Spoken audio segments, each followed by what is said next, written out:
Hello and welcome to Rathod Science Academy. Today in this session we are going to see very important topics that appear in our Hindu newspaper. So let's get started with our discussion. First of all, let us see the important topics of the day.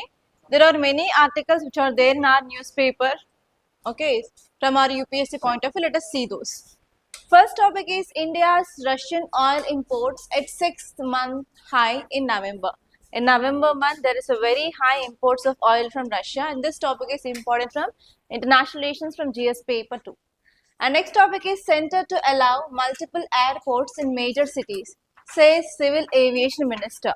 So now our Civil Aviation Minister said that we want to have multiple airports. And this topic is important from economy point of view from GS paper 3.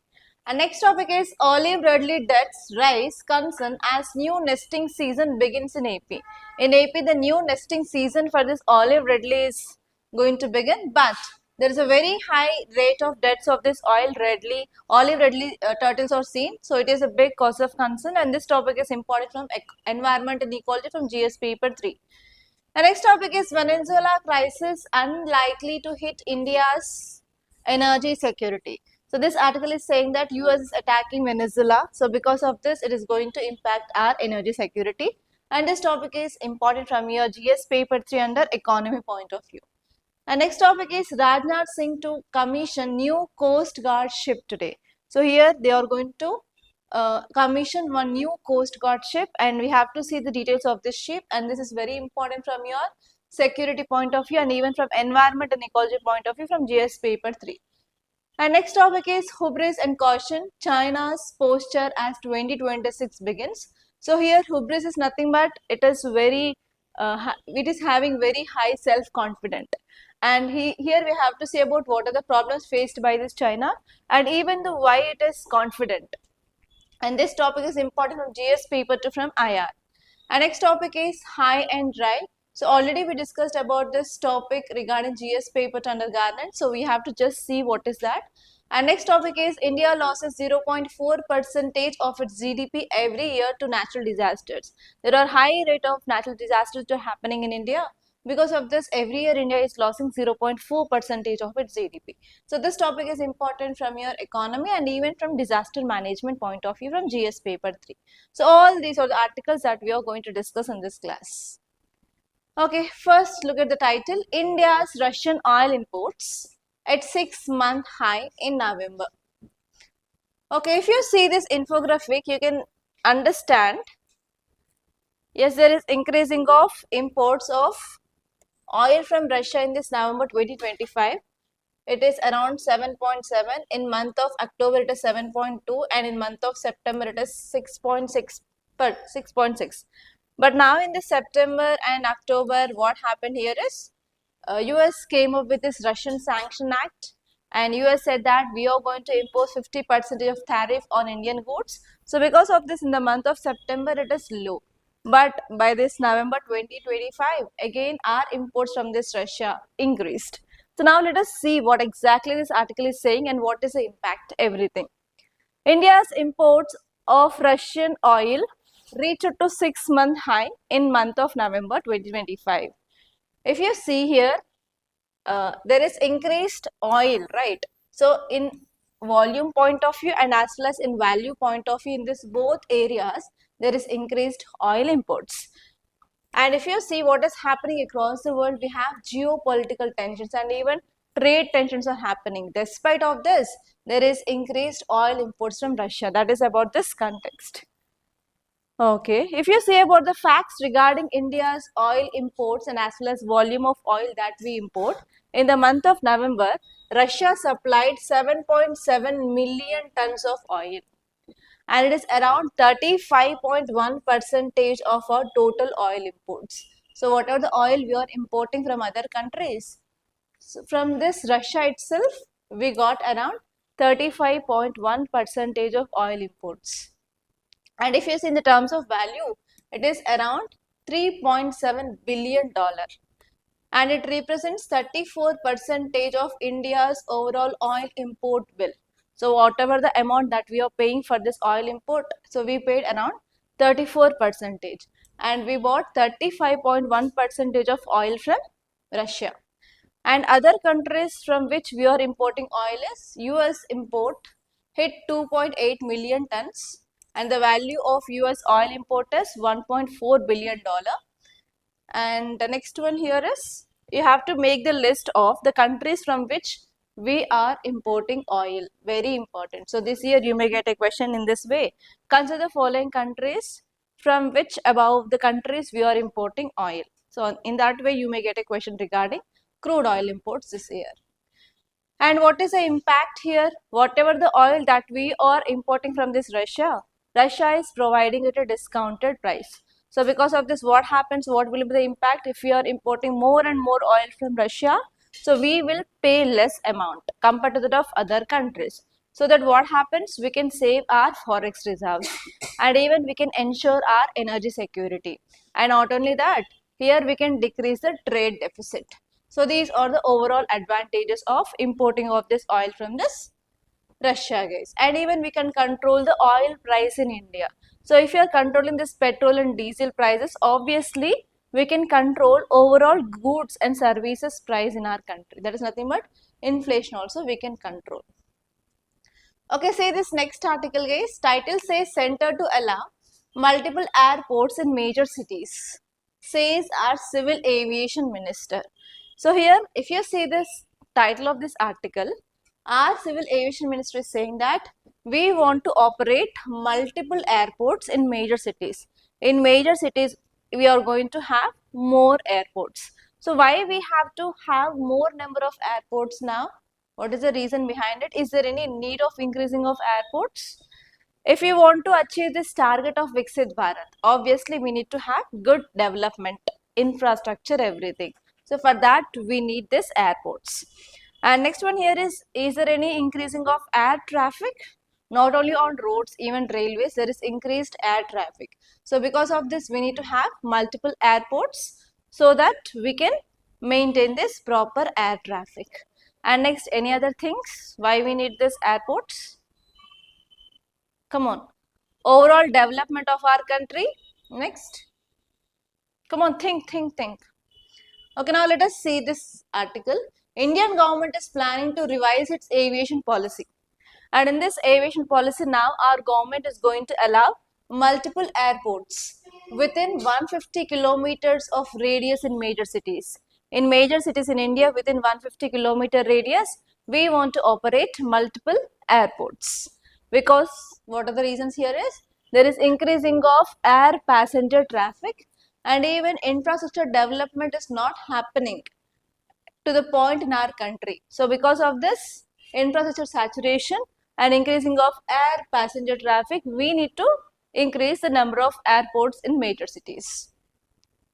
Okay, so this policy is going to promote new airport construction. So in this policy changes, what government is going to do is, government is going to come up with new airports and we want to enhance connectivity. If we are having number of airports, we can also go for increased number of flight routes. So what happens? Obviously, connectivity with that major city with nearby areas will be obviously increased. So we can increase connectivity and obviously that will helpful for our economic growth, economic boost, and as well as we can go for expansion of our aviation sector in our country. So these are the important aims of why our government wants to come up with a shift in whatever the aviation policy that we have already. And if you see the details here what is happening here is there is increasing of air passenger traffic nationwide. I think you might know about what happened recently in this month of December because of some changes in this flight rules. Indigo faced lots of crisis and in a single day around 1000 to 2000 flights had been cancelled.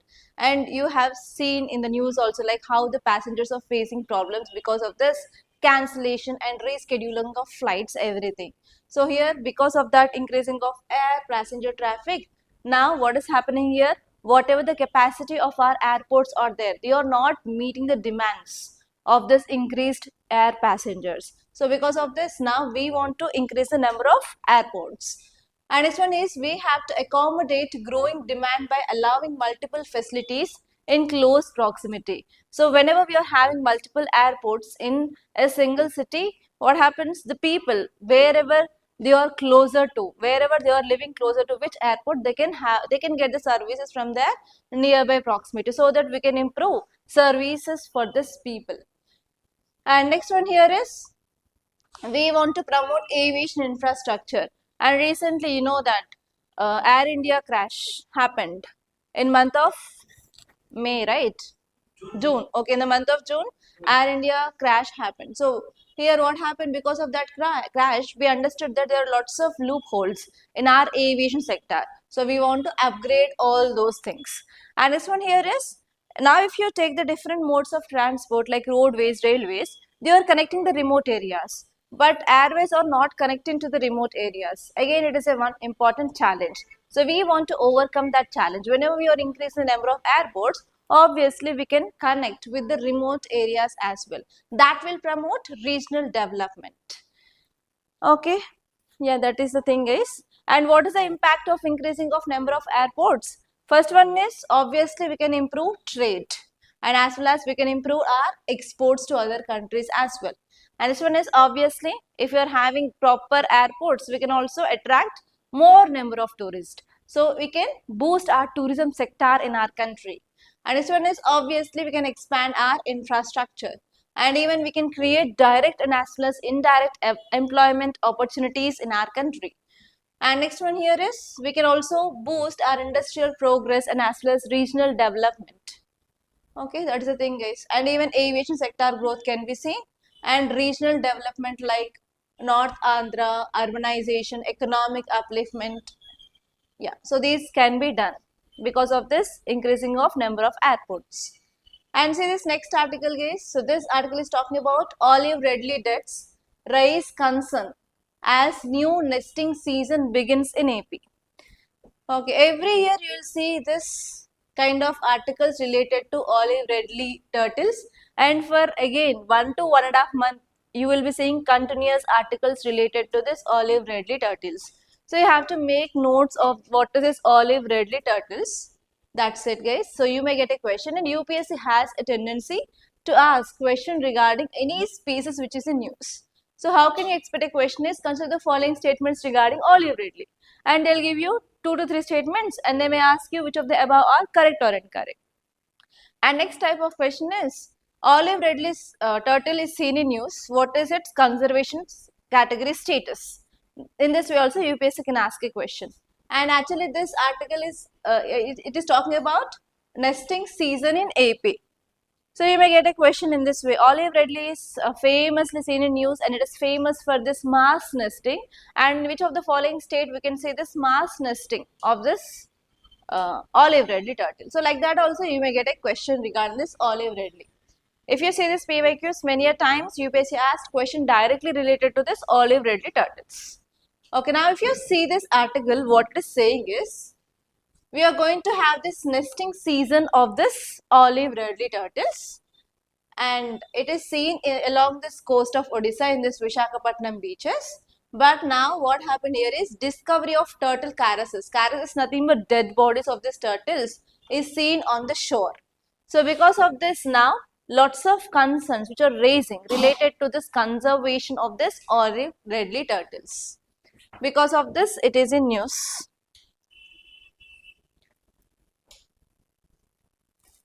Okay, so see here, if you see this paragraph, you will be getting some ideas regarding what this turtle actually is about.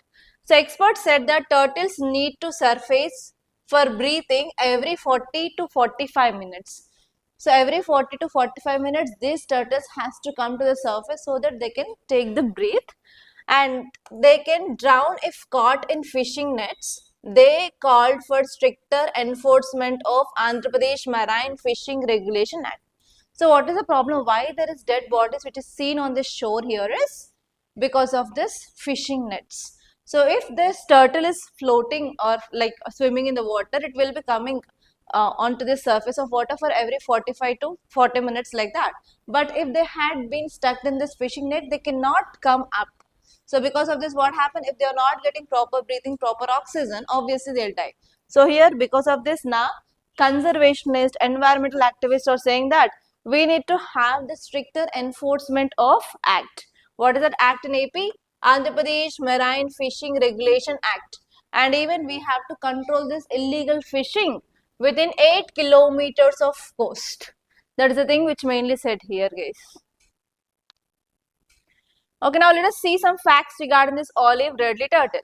They are smallest and most abundant of all sea turtles found in the world. And the name olive is nothing but whatever the carapace nothing but the shell of this turtle will be there, that will appear in this olive green color. So because of this, the turtle name is given as olive redley turtle, and it is very much and best known for unique mass nesting. It is called as Aribada. So what happens here is, in that nesting time, thousands of this turtles will come onto the nest and come onto the shore, actually, not the nest. Come onto the shore, that is nothing but the beaches. So in this beaches we have sand, right? So in that sand, this turtle will goes and lays the egg. So this mass nesting of this olive redley is called as Aribada. You may get question like this. Recently, Aribada is seen in news. It is related to which of the following animal species? That is nothing but olive redley turtles. Okay, if you see about this distribution of these turtles, they are found in warm waters of Pacific Ocean, Atlantic and Indian Ocean. In all these three oceans, we can see this turtle. And there is one famous marine sanctuary called as Odisha's Gahir Mata Marine Sanctuary. It is known for the world's largest rookery. Rookery is nothing but the colony of breeding animals of sea turtles. And if you see the features of this olive redley turtles, they are omnivorous. What is the meaning of omnivorous? They will feed on both vegetarian as well as non-vegetarian diet. And they always prefer the open ocean. Only during this nesting time, they will come to the shore and they will lay the eggs and they'll go back.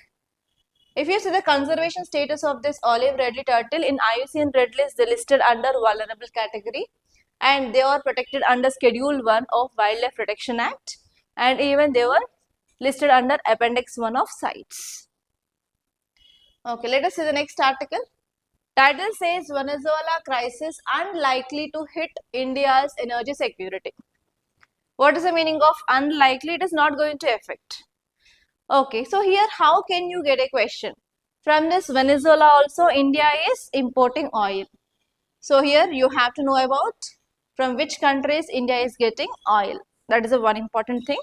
And next one here is, you have to see map of Venezuela, because US is constantly attacking this Venezuela. So because of this, if there is any country which is in news, you may get a question on that. So here you have to say about Venezuela map. On these two areas, you may get a question in your 2026 prelims case. You have to be very much careful. Okay, if you see this map, what can you understand here? In 2014 to 15, India is importing good number of oil, good amount of oil from this Venezuela. So from 2014-15 to 2025-2026, is it increased or decreased? Drastically decreased. It is around 11.6 million metric tons, I guess. It is 11.6. Okay. It is the amount. Billion dollars. Okay, $1 billion, $11.6 billion worth we are getting.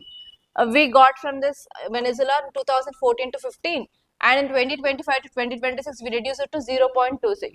If something is happening in Venezuela, if you see this data, what will be the impact? Impact is very, very minute, right? So that is the thing which mainly said in this article.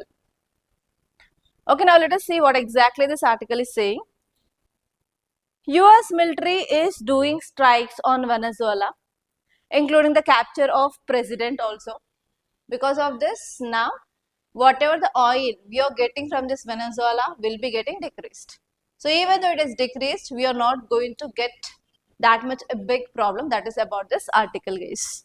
So here this article is saying that it is unlikely to disrupt our India's energy needs, because we are getting minimal current trade ties. We are having a very, very minimal current trade ties with this Venezuela.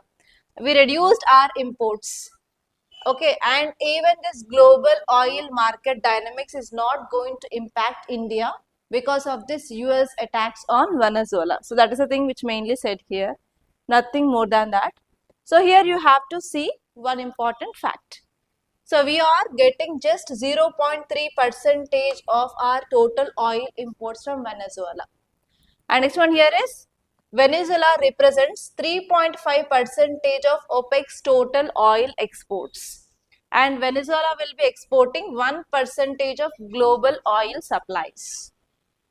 And which country is getting more from this Venezuela is China. China is getting more oil from Venezuela than compared to that of India. So here, because of this kind of issues, China is going to be getting more affected than India. And India learned a lesson from this 2018. What happened in this 2018? US imposed more sanctions on this Iran. So before that, India used to import good amount of oil from Iran. Because of this fear of sanctions, we reduced our imports. So from that time onwards, India didn't depend on a single country to get our oil. We went for diversification of our oil imports. So because of this reason, if something happens in the world also, we are not going to be get that much affected. We are getting oil from US, we are getting oil from Russia, we are getting oil from West Asian countries and even from this Venezuela like that. So because of this, you have to make the note of India's oil imports from which and which countries. Because of this kind of geopolitics, you may get that kind of question in your prelims. Okay, next, let us see the next article, guys. Look at the title and you have to make a note. Title says that Defense Minister Rajnath Singh to commission new Coast Guard ship today. Okay, you have to note down that new Coast Guard ship name. Ship name is Samudra Pratap. Write down new Coast Guard ship Samudra Pratap. Samudra Pratap. You may get question this way. Consider the following statements regarding Samudra Pratap. Or else you may get a question. Recently, Coast Guard commissioned a ship. Which is that ship? And they may give you ABCD options. Okay.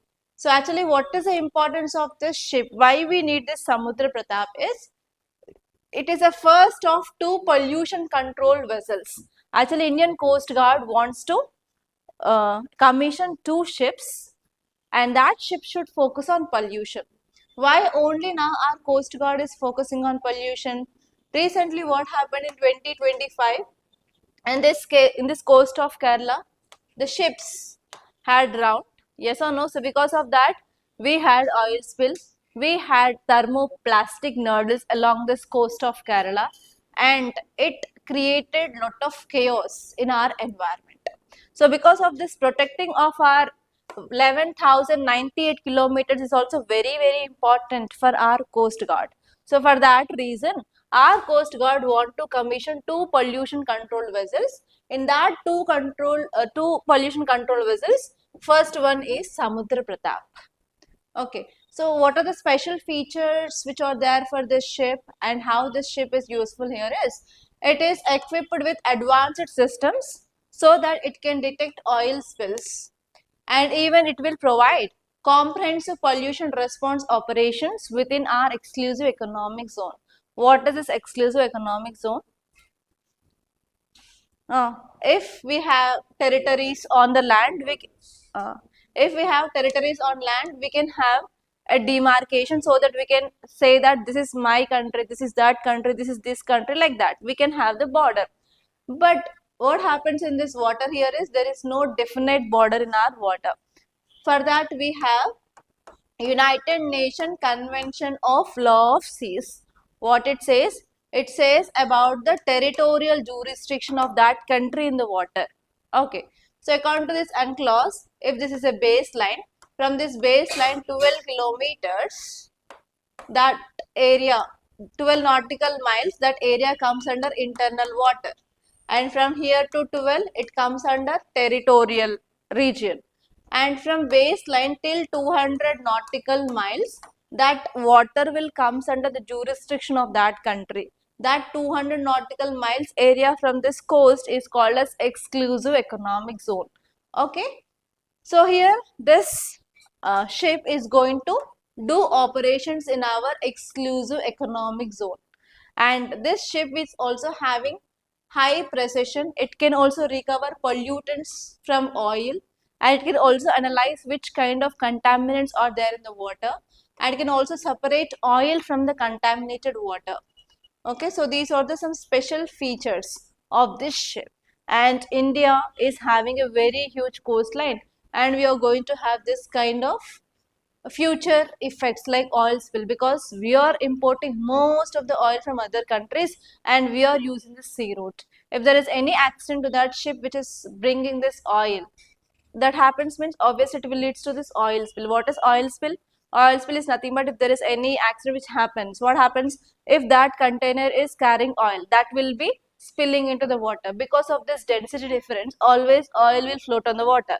That area is called as oil spill. Oil is present on the water, that region is called as oil spill.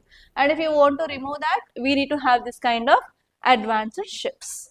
And we commissioned one ship today by our Indian Coast Guard. Okay. And now let us see the next article. Look at the title. Hubris and caution. Hubris is nothing but they are very confident. And caution, China's posture as 2026 begins. So actually the problem here is China is also facing economic crisis. Okay, now because of that this article is in news. Now let us see here in detail about China's economic condition. China faces domestic economic challenges and even it is tightening its political control.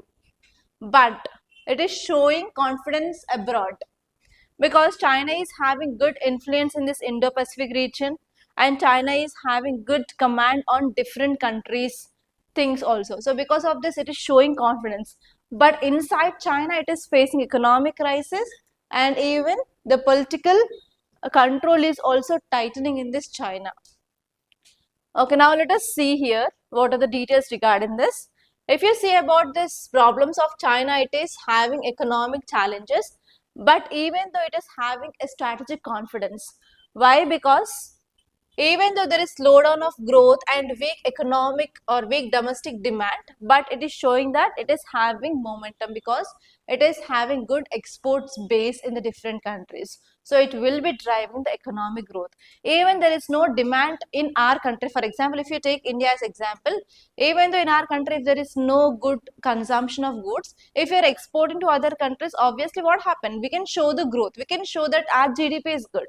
So that is the same thing which is happening in China. But India, what is happening here is, even though if we are not exporting to other countries, but in India we have good consumption demand, good domestic demand in India. So because of this, it is driving our growth. But China's growth is driving by other country imports. It is exporting to other countries, that is leading to the growth of China. But there is a very weak domestic consumption in China. That means Chinese people are not consuming the goods more in China, but they are exporting to other countries. Because of that, they are having confidence about their economic growth. That is the first point. And next one here is leadership intensifies political tightening at home and broadening diplomatic and institutional influence globally.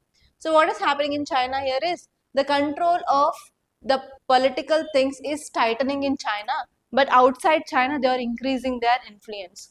For example, you know about the string of pearls concept. What is string of pearls concept? China is developing ports in different countries. So that what happens? So it will be controlling that area. And even you know about this China-Taiwan issue. And you know about this 9-dash line. You know about artificial islands issue in the South China Sea. So in all these areas, China is trying to increase its control. But inside China, it is losing it. For example, have you ever seen always a man is weak in his home, but he is strong outside. The same thing which is happening in this China. Okay, there is one famous thing which will be tell in Telugu. Intlo matram pilli baitikelte puli. So that is a thing which is happening the same thing with this China. So inside China, the politically they are very weak, economically also very weak, but they are very confident because they are increasing their influence outside China. Globally, there is increasing of China's position. Okay, so what is the reason for this here is now US China trade war is happening. To counter that, China is increasing its assertive expansionist policy in different countries. That is the one thing. And next one here is there is tightening of control to maintain stability because of economic strains in China. Yeah, that is the thing, guys. Nothing more than that. And what is the impact here? If it is increasing its position in the different countries, obviously it will become powerful and it can counter US and even it can enhance its trade. Okay, let us see the next article. So this article, it is about social security for gig workers. So recently we discussed about 4 labor codes. In that 4 labor code, one it is talking about social security for gig workers. Who are these gig workers? The workers who are working in different platforms. What are those? For example, Ola, Uber, Zepto, Zomato, Swiggy. So in these platforms, the workers will be working, and based on the deliveries, how many deliveries they did, orders, they will be getting salary from that so and so platform owner. So what happened here is these people did not have proper social security. What is social security? If you are doing some government job, if you are working in any organized sector, you will be having paid leaves. For example, Dasra, Diwali festivals, they will give leave. For that also they will pay the money. And next one here is for women, they will provide maternity benefits like 6 months of paid leave they'll give, and even health insurance they give. So for this unorganized sector, especially for the gig workers, there is no social security. If they do work, then only they'll get salary, or else they will not get salary. But here recently we discussed, we are going to implement 4 new labor codes. In that one labor code, we are talking about this social security for this gig workers. So because of this is a news, already we discussed about this article. But now again, one thing, something new happened in our country. What is that is, on this December 31st, 2025 onwards, around 1 lakh gig workers, they are doing protest, who are working in these platforms like Swiggy, Zomato, Magic Pen, so like that, uh, Magic Pen, like that, they did protest, and they are asking for implementation of these codes as soon as possible, and they are asking for what? Social security. So because of this, now our government made certain rules regarding this gig workers case. Okay, now let us see what are the key facts which are said in this article. So first one here is gig workers are inducted into labor framework mainly for social security under Code on Social Security. But what has happened here is they're excluded from employment definition. So already we have Code on Wages. So this Code on Wages will provide minimum wages for the people who are working. But in this Code on Wages, in this definition of employment, these gig workers had been excluded. That is the first important point highlighted in this protest. And next one is whatever the draft rules which are made for worker registration on central portal. So they started including this Aadhaar linked bank accounts. And next one here is if they want to get the social security, they need to satisfy the eligibility criteria. They have to work in these platforms minimum of 90 days or 120 cumulative days. So they have to work that in that financial year. Then only they will come under this gig or platform workers, and they will be getting this thing. So that's the thing which mainly set case, nothing more than this. But what are the reforms and why we need to come up with this reason? Why need to be come up with this kind of changes? What is the need here is, the first one here is they are very vulnerable people. They will be not getting employment opportunities like the traditional work. For example, sometimes they will be getting more orders. For example, when we will order our food, whenever food is not good in the hostels, whenever you are not willing to eat that, you will do orders. For example, uh, there is any festival, for example, Sankranti, Dasra, on that day, do we do any orders? No, what happens here? There will be income instability for them. And even many a times, whatever the condition, whatever the climate, whatever the weather it may be, they have to work in that harsh conditions also. For example, even summer, whenever the temperature is scorching 40 degrees, 47 degrees also they will work. So what happens, many a times they will be getting into this health issues, and even sometimes they will be not having even maternity leaves. Women are also doing this, especially in this Rapido also. Nowadays women are also working in this Rapidos, so they do not have proper maternity related leaves or anything, and women are more vulnerable compared to that of men in this gig workers. So because of this, now here we need to have this kind of rules to protect this kind of gig workers. That is the thing which mainly said here, guys. Okay, see this next article, you have to just make the note of this title itself. Because of this natural disasters, India loses 0.4% of GDP every year.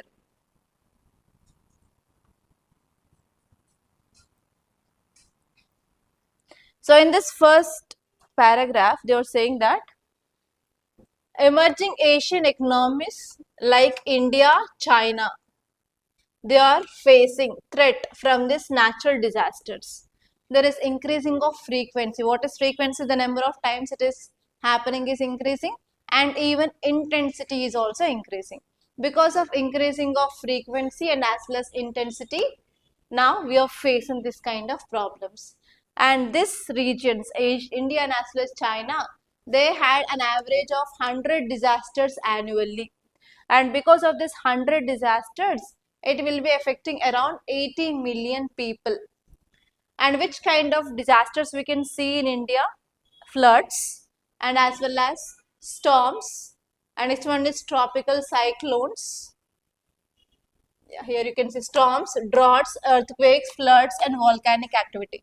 So India is having very less volcanic activity because there is only one active volcano is called as Barren Island in Andaman and Nicobar. In mainland India, we don't have any volcanoes, but India is getting affected because of storms, droughts, earthquakes and as well as floods. Because of this, around 0.4% of 0.4% of our GDP is getting affected. Okay, now let us see the practice questions. Look at the questions, guys, and try to answer this. Consider the following statements about olive ridley turtles. They are the smallest and most abundant sea turtle species in the world. Second statement is a phenomena of synchronized mass nesting in olive ridley turtles is known as Arivada. The largest mass nesting site for olive ridley turtles in the world is located on Coromandel coast of Tamil Nadu. Which of the statements given above is or are correct?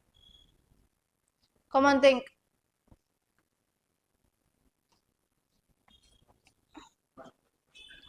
First statement wrong, huh?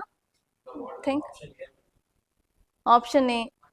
So actually this rooker is present in Odisha. It is not in Tamil Nadu. It is right because in Indian Ocean, Pacific Ocean and Atlantic Ocean, in these three oceans we can see this. So it is the smallest and most abundant sea turtle species. It is right. So answer here is A, 1 and 2 only. So this rookery is present in Odisha, not in Tamil Nadu. I said that point. I don't know whether you can recall it or not. And second question, look at the statements, guys. Consider the following statements. India's continued import of Russian oil has occasionally strained relations with US, including the threats of secondary sanctions. Think about the statement. India's continued import of Russian oil has occasionally strained relations with US, including the threats of secondary sanctions. What are the secondary sanctions? RSA, Russian Sanction Act of 2025. So because of this Russian imports only, US got anger on India and US wants to end Russia-Ukraine war by hitting this Russia economically. So they came up with this Russian Sanction Act. It is a secondary sanctions, yes. Because of this only, US is imposing 50% of sanctions on our Indian goods and services, everything that we did in our earlier classes, yes. Answer the second statement, despite US tariffs on certain Indian exports linked to Russian oil purchases, India increased US crude imports in late 2025 as a balancing measure. Earlier, how much percentage of Russian oil we used to import? 40. But because of this, we reduced it to 2%. And after that, again, we increased it because of energy security. And even we increased imports from this US crude oil. That's what I said. You have to make the list of countries from which we are importing this crude oil and how much percent. So that you will be having a clear-cut idea like how much amount we are importing from US also. So this statement is also right. And next one is the Venezuela's political crisis and US intervention has significantly disrupted India's oil supply chain in recent years. Because of US interventions and political crisis, we are just importing 0.26% only, no? So here, because of this, it is not at all impacting. So title said that unlikely impacting. It is not going to impact anything regarding in India's energy security. So like that, from this article's titles itself, we can analyze certain statements. So this statement is wrong. It is not going to significantly impact anything for India. It is unlikely. It is having very less impact. So what will be the answer? If you remove this third statements, answer will be like 1 and 2. And say this next question, Venezuela shares its land borders with which of the following countries? Colombia, Brazil, Guyana, Panama. Select the correct answer using the code given below. Online students, please give me the answer for this last question in the comment box. By this, I'm concluding. Thank you so much, guys. And if you really like this class, please do hit the like button and please do share this class to your friends. And do subscribe to Rathod Science Academy. Don't forget, guys.